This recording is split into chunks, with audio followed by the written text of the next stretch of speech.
people waiting up to 10 days to find out if they have COVID-19. The substance is needed to confirm whether a case is positive or not. Ireland is due a delivery of reagents next week, but the Taoiseach says further delays due to other shortages may happen. HSE Chief Executive Paul Reid says they're working to relieve the pressure on the system. We are in negotiations worldwide to strengthen our supply of those reagents. It is a very, very challenging market, and we're also in discussions in terms of how can we strengthen our capacity of our lab testing. A joint document on government formation could be agreed by next week. Taoiseach Leo Varadkar says talks between Fine Gael and Fianna Fáil are progressing. There are discussions underway with Fianna Fáil at the moment. We'd hope certainly this week or next week to agree a joint document with them, and that would then allow us to approach third parties like the Labour Party or the Greens or the Social Democrats to see if they would be willing to form a government. A new operation has been launched by Gardaí to protect victims of domestic abuse during the ongoing crisis. Operation Fuisive will see officers make phone contact with previous victims to see if there are any existing issues. People are being reminded that resources are available to respond to these crimes. And finally, no foul play is suspected following the discovery of the body of a woman in her 50s at a house in the Killiney area of County Dublin yesterday. A post-mortem examination on her remains was carried out this afternoon. That's it for now. More in an hour. News Talk Weather. Thanks to the AA. Our lowest car insurance price is online. Now, even better. Tonight will be dry in most areas with lowest temperatures of 2 to 6 degrees. And now you're up to date on News Talk. Off the ball. This is News Talk. Hello there, you're very welcome along. It is Wednesday night, which means Wednesday night rugby, and this evening we're going to take a walk down memory lane. Munster's Heineken Cup season of 99-2000. I'm sure lots of you remember it very, very well. It kick-started the European Odyssey in a big way. They got to the final, famously beaten by Pat Lam's Northampton. We will remember with Keith Wood and Alan Quinlan. That's coming your way after 8 o'clock. Coming up this hour, the brilliant Dave Clark with us, Sky Sports darts presenter, and increasingly, I was saying just before news headlines there, an inspirational figure in many ways since his Parkinson's diagnosis back in 2011. He has powered on, to say the least. We'll talk to him in a couple of minutes' time. On the football show between 9 and 10, Stephen Reid's going to join us. Always a welcome regular guest, former Republic of Ireland international.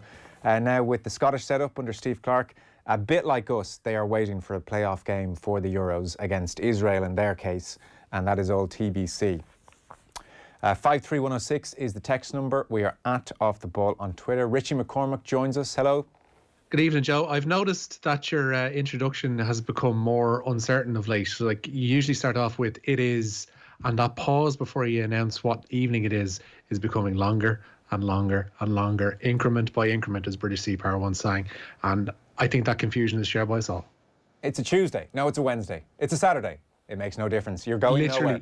Literally, the last few mornings I woke up, I'm just gone, I genuinely have no clue what day it is. Like, no clue. Got me with today's news to have mass to point in towards true north, Joe. Not anymore, but there we go. Adrian Barry also with us. It's a Wednesday, Adrian, I can confirm. Oh, I was just going to say, I was so delighted to wake up this morning, Joe, and find out it was Friday. Every day's Friday in your world. Oh, shit. It's it really is Groundhog Day, isn't it? It's like the same path. We do a little walk here that's obviously within the 2-kilometre radius. Same little walk every single day. I somehow get unbelievably enthusiastic about doing it and really enjoy it. But when I think about it in the grand scheme of things, you see, it's especially grim, listeners, for Adrian Barry, because the Barry property, it stretches for 2 kilometres, so he never actually gets to leave. Oh, Joe, if you could see my back garden, if only that were true. If only that were true. I have two bits of exciting news on the rugby front. We're doing some rugby this evening with Keith Wood and Alan Quinlan. Tomorrow morning, Johnny Sexton on OTB AM with Ger and Owen and Tommy, so keep an eye out for that. As usual, it's available on all our social channels, 7:30 every weekday morning, and you can stream the show if you download the Go Loud app. And Adrian Barry, this morning, and we're going to play some of it between 8:30 and 9 this evening, we'll bring you a taste of the first episode, and this is not a contradiction in terms, I assure you, of the OTB Culture Club. That's right, the OTB Culture Club. So Andy Lee got the honour of the very first entry, and he has chosen, I must say, well, I approve, it's a doozy. Are you asking me to comment on this? I'm letting you announce. I'm letting you announce. You know what he's chosen. Rocky 3. Oh. That's a Rocky superb 3. cinema. Do you also approve of Rocky 3? I mean, it's a classic. It's a classic. Rocky 3 is by far the best Rocky. There is a sliding scale. I'm still unsure of where to fit Rocky Balboa into this, and if indeed the Creed movies are actually part of the canon. But Rocky 3 is at the top of the pile, closely followed by 1, 2, 4, and then 5 right at the bottom. But if you want to stick in Rocky Balboa, stick that in around 3 as well. But Rocky 3 is just amazing from start to finish. I think Andy mentions it there. Every character in it is almost a cartoon, from Burgess Meredith as Mickey, to Rocky himself, to Hulk Hogan playing Thunder Lips, to Mr. T playing Clubber Lang. It's just, from start to finish, it's amazing stuff. For sentimental reasons, Rocky 4 will always be number 1, but it's hard to argue with 3. Adrian? Like, is it good in that I take Andy Lee's word for it, is what I'm saying on Rocky at all, but on Rocky 3, is it good in that it's like so bad it's good? Oh, no. Or is it actually good? No, it's not so bad it's good. It's just good. Yeah. Right. I mean, Mr. T, listen, we all love Mr. T, but you know what I mean? In terms of Oscars, he wouldn't have been in the top 10, would he?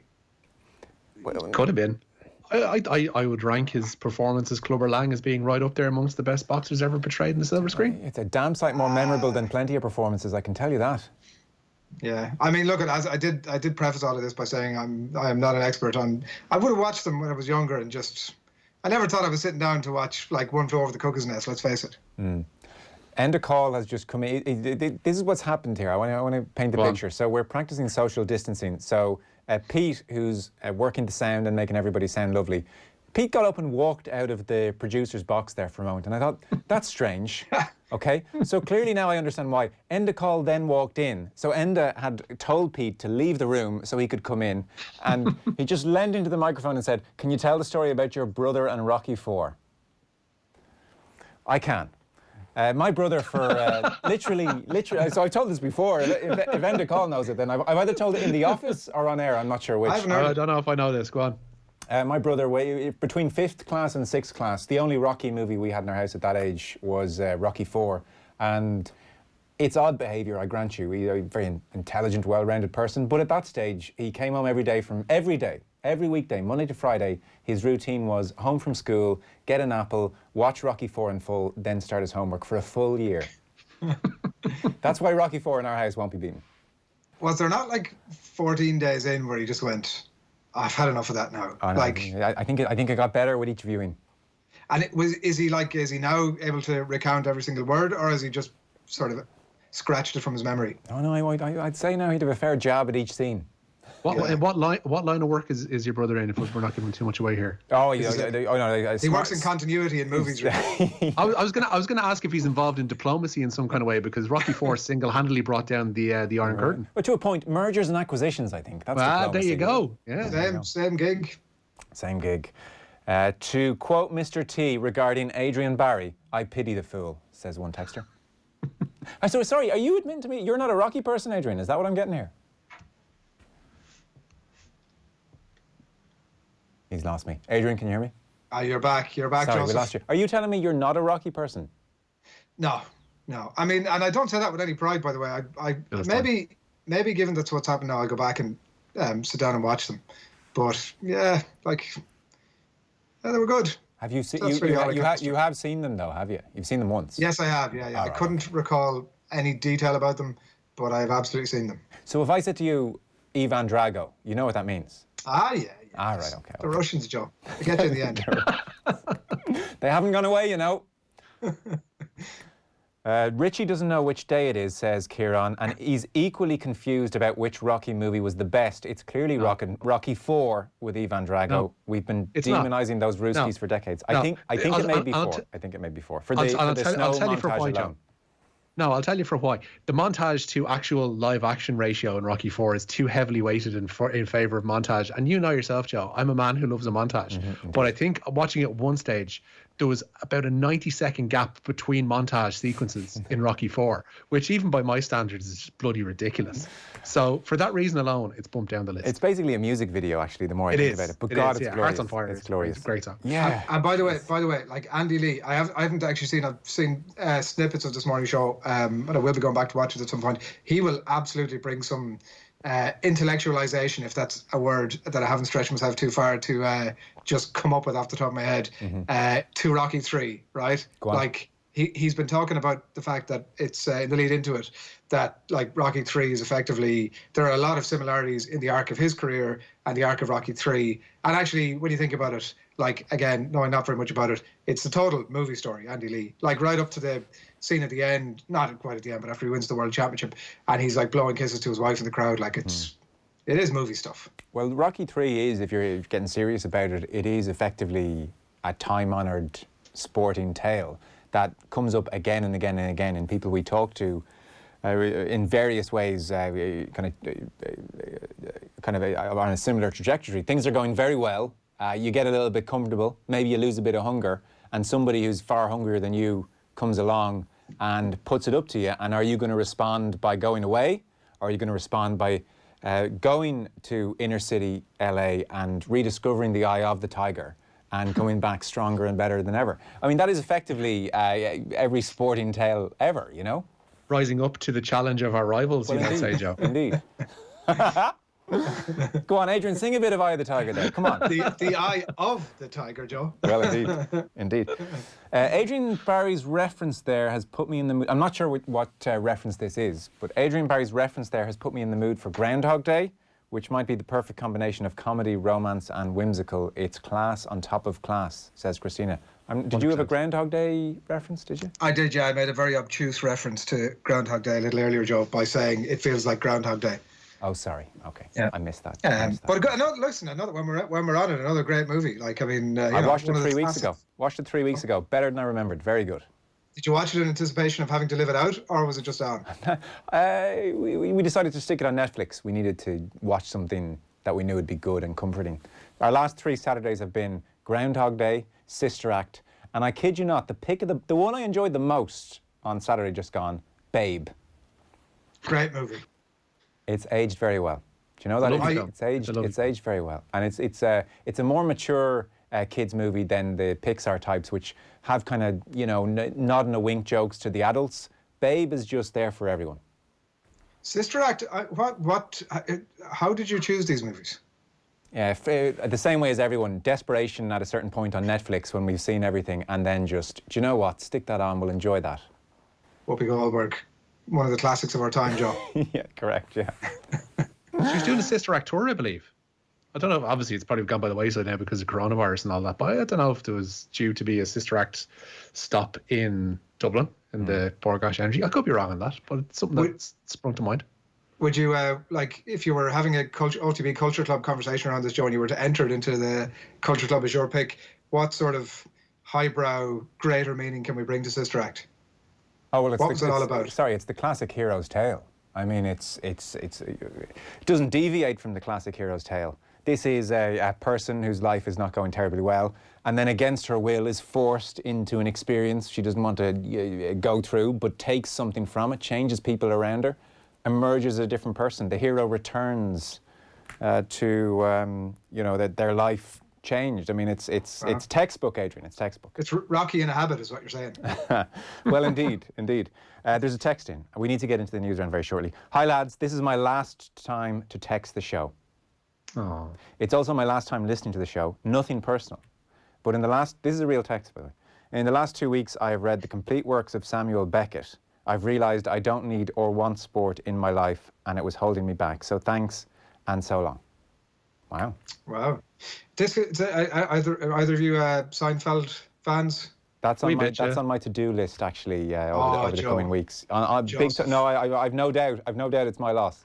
No, that's not what I'm saying at all. I'm so jealous that you're about to stumble your way into one of the greatest shows of all time, and I'm so jealous of that, but you're going to enjoy the hell out of it. But there is one of the episodes where George, in fact, all of them, give up a certain pastime to George is Larry David, isn't he? That's who he's based on, yeah. At some point, yeah. But they all give up a certain habit that they were all in the practice of doing to further themselves as human beings, and it creates intellectuals out of them. Probably won't get into a great amount of detail as to what it was they gave up. But, Onanism, Adrian. What's that? Onanism. Onanism. Not a word I'm familiar with, Richie, but I'm gonna take that as take that as read.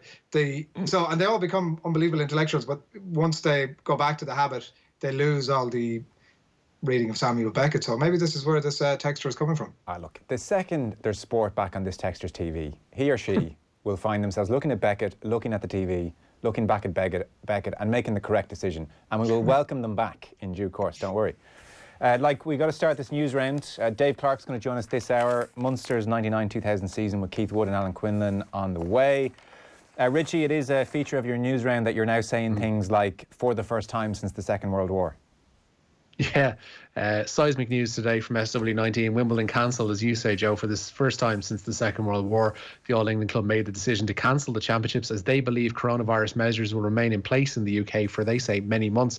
But US Open organisers are determined that their Grand Slam will go ahead in August. That's despite part of the Flushing Meadows complex currently being used as a temporary hospital to battle coronavirus. And the WTA and ATP have cancelled the grass court season in its entirety, with their tours not resuming until July 13th at the very, very earliest. Latest on the Slovakia game then? Yeah, it's off again. The Republic of Ireland's Euro 2020 playoff with Slovakia has been postponed for the second time. UEFA say all international games scheduled for June are off, but no new dates have been announced. Ireland were originally due to travel to Bratislava last week, but the coronavirus pandemic has wrought havoc with the football schedule. It's believed the FAI are poised to clarify the status of manager Mick McCarthy, who was due to make way for Stephen Kenny in the summer. UEFA's club competitions have also been suspended indefinitely, and in the past hour or so, the Dutch Football Federation, the KNVB, have retracted an earlier statement which claimed that UEFA wanted club competitions done by August the 8th. Sorry, Richie, sorry. When you say in your report there, it's believed the FAI are poised to clarify the status of Mick McCarthy and Stephen Kenny in that situation. Is that based on something they've said? Have they said they're going to clarify this now, or are we just assuming, or what's the general? Yeah, we contacted the FAI earlier on, and they said that they would be providing an update as soon as possible on that. Right. Fast forward, the update is we're going to take our time and think about this situation. Yeah. Obviously the thing to hear that you think that there's going to be a bit of a set to, right? Like Mick McCarthy's like, well, listen, it's my tournament. I got to go and try and qualify for it. Stephen Kenny's like, no, I'm coming in at that time, and maybe some of it depends on the wording. But wouldn't there be some sense from Stephen Kenny's side, like in saying, you know, I wasn't getting the Euros anyway, right? So let's not worry too much about that. That's not something I ever had in mind regardless. And let the squad it's a young squad. It seems as if we're headed into not quite it might be a silver generation of players. Like there's certainly a lot of young, talented players coming through who a year down the line might actually have a lot of football under their belt at international and club level. And suddenly he's in a far better position. Like how many of those players, conversely, are actually going to drift off the squad, like fall out of it? Glenn Whelan might be the only one that you could think about that might happen to. I think there will be a lot of sense from Stephen Kenny's side in sitting back and saying, listen, Mick, like go for it, take the year.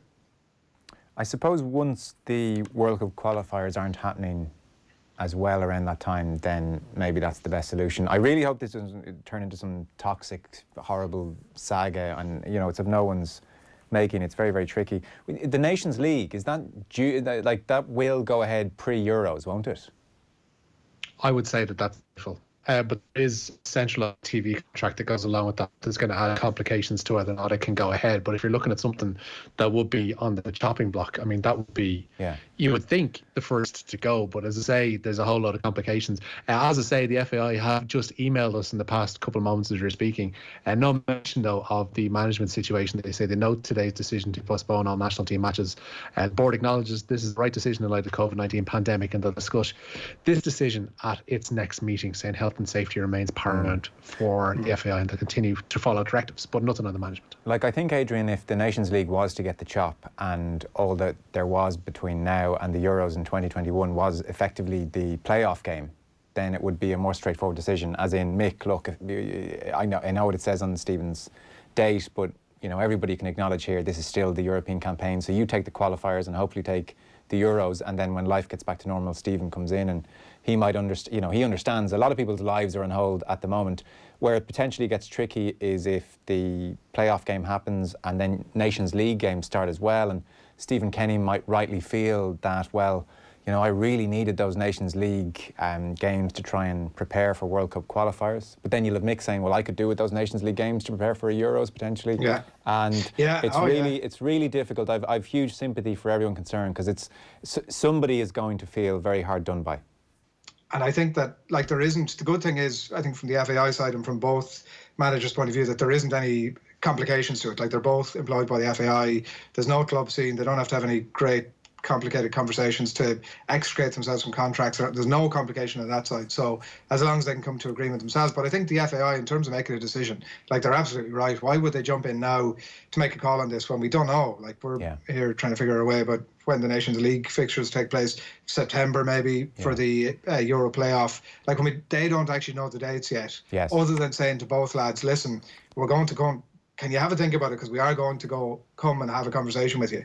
Yeah. Other than saying that, there's no rush. Like, wait until everything is locked off, I would think. Yes. Well, I think the decision will be Mick is taking charge up until this playoff game.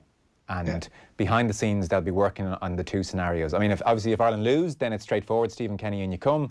And then they'll have to have some contingency plan if Mick wins. But I don't suspect they'll be revealing what the plans are until Ireland qualify for the Euros. And then they'll have to have come up with a plan. I'd say that'll be the way that they'll do it. Where are we going next, Richie? Racing? Yeah, the Irish National Hunt season has been formally ended by coronavirus today. The Ferryhouse Easter Festival and the Punchestown Festival have both been cancelled as a result of the pandemic. Racing in Ireland, as we know, remains suspended until April 19th at the earliest. Horse Racing Ireland say the Irish Grand National will be rearranged for the winter period. Bournemouth's Eddie Howe has become the first Premier League manager to take a pay cut as a result of the COVID-19 shutdown. He's one of a number of senior staff at the club to see their salaries trimmed voluntarily. Bournemouth have also joined the likes of Tottenham and Norwich in furloughing non-playing staff. Meanwhile, Brighton chairman Paul Barber says the lack of income during the COVID-19 crisis is proving a major strain for clubs across the Premier League. The Seagulls have committed to paying all of their matchday staff until the end of the season, but Barber says Brighton can't rule out following the likes of Newcastle, Norwich, Tottenham and now Bournemouth in furloughing employees. Barber told BBC Radio 5 Live today that it's a myth that Premier League clubs are cash rich.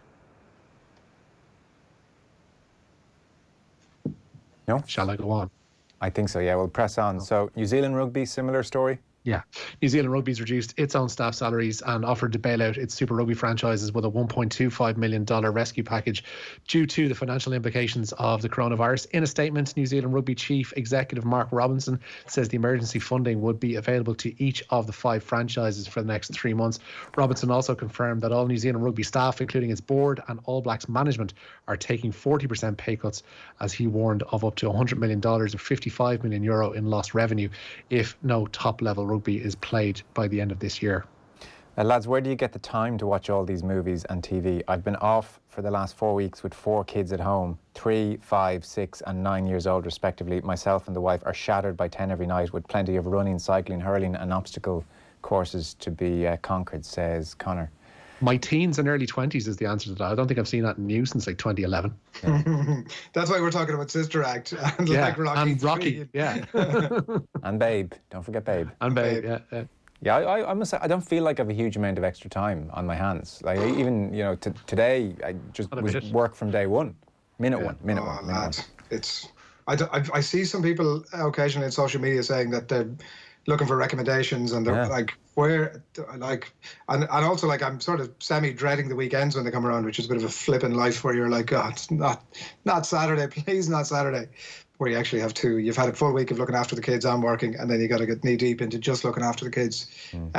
But yeah, no, the days go by in a blink. Yeah, I'm finding that too. Yours are too young for homeschooling, Adrian, of any kind. I presume they're just playing, having a good time. Unless you would describe Paw Patrol or Peppa Pig, Jaws, homeschooling. Lessons to be learned from both, Adrian. You know, I have been thinking actually, even over the last couple of days, that they're 3 and 1, just over 3 and 1, so they are. But I have been thinking that we should be doing, because he would regularly come home from Montessori, the eldest guy, and be able to tell you the provinces or the seasons or something like that. So they're obviously teaching them something, and we're obviously not. So I think we might try need to do something about that. So he comes home having learned stuff, and you said, "Hey, King Kong, get back in there watching Paw Patrol. Not another word, please." Absolutely, yeah. No learning in this house. Paw Patrol FTW, Joe, yeah. Rocky 3, if you're getting serious about it, is a sentence I never expected to hear Joe Molloy say, says Paul. But if we're talking about, by the way, about OTB Culture Club, with thanks to Now TV, you can watch whatever you want, whenever you want, and we're going to pick out different bits and bobs of quote-unquote culture and get recommendations from people if you have the time to get stuck in yourselves.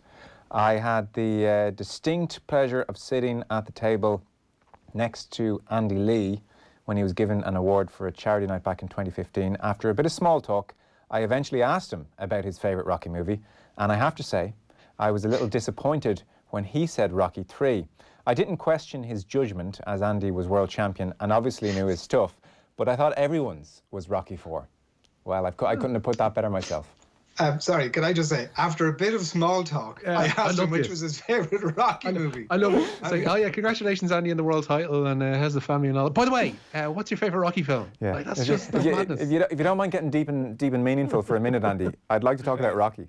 Just before they spoke about the weather, you know. So where are we going next? R&A? Yeah, they've postponed this year's Curtis Cup to 2021. The United States were due to defend the trophy against Great Britain and Ireland at Conwy in North Wales in June. June's Amateur Championship at Royal Birkdale, won last year by James Suger at Portmarnock, and the Women's Amateur Championship at Kilmarnock have been rescheduled to late August. The R&A say they're still reviewing the situation regarding this year's Open Championship at Royal St George's. Cork forward Shane Kingston has been named the Electric Ireland Higher Education Rising Star Hurling Player of the Year after helping UCC to back-to-back Fitzgibbon Cup titles. The Douglas clubman notched 4 points in the competition's final as the Cork students overcame DJ Carey's IT Carlow, with Kingston collecting his second medal in the competition. And Bayern... Go on, sorry, go on. Go on, give us your last one then. Sorry, I was about to ruthlessly cut you off, but go on. Shameless, Joe. Bayern Munich have fined defender Jerome Boateng after he left the city without permission. The defender crashed his car on the A9 motorway by Selbitz this morning, having visited his sick son in Leipzig. Players, though, not allowed to leave the Bavarian city as a consequence of the COVID-19 pandemic. Bayern say the sum Boateng's been fined has been donated to local Munich hospitals. And sticking with Bayern, forward Thomas Müller has reportedly agreed a new deal that will see him stay at the club until at least 2023. That is your news round on this Wednesday evening. Richie McCormack, thank you. Cheers, lads. Adrian Barry, thanks very much.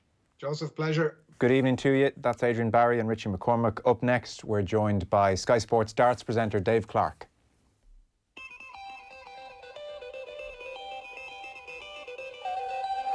And I can tell you that at Villa Park, with only moments to go, it's 3-3. Villa worth